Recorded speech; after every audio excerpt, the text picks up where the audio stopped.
Et nous débutons ce journal avec ce fait divers. Un homme d'une soixantaine d'années, Papa Tama, a décédé après avoir été emporté par la rivière à Mateoro hier soir dans la vallée de Temaroua. Après une nuit entière de recherche, son corps a été retrouvé ce matin au PK 37 à 5 km au large de Papara. Le reportage. Papa Tama vivait dans cette vallée de Temaroua, plus communément appelée quartier Luki. Il s'était rendu aux abords de la rivière Mateoro hier soir entre 18 et 20 heures pour vérifier sa pompe à eau. Il aurait été happé par la force des eaux due aux fortes pluies qui ont touché la commune de Papara en fin de journée.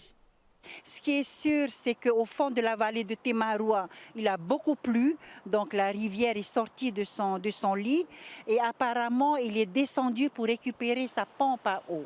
Donc juste au moment où il est descendu, c'est à ce moment-là aussi que la rivière, que l'eau est arrivée. Donc il a été emporté. Mateoro ne se réveille très rarement.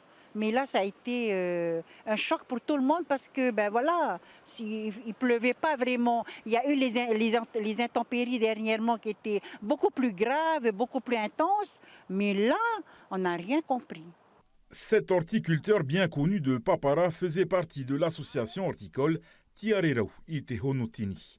Ses amis et collègues sont sous le choc. Ce matin, avec cette mauvaise nouvelle, eh ben, on a le cœur lourd du père de Papa Tama. Papa Tama qui est quelqu'un de très gentil, amusant des fois avec nous, mais c'est quelqu'un qui est très courageux.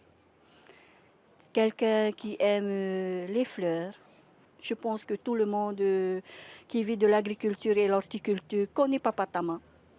C'est pour ça que ce matin, en voyant ces fleurs, ça fait mal au cœur, très mal au cœur. Et j'ai une forte pensée pour sa femme et ses enfants.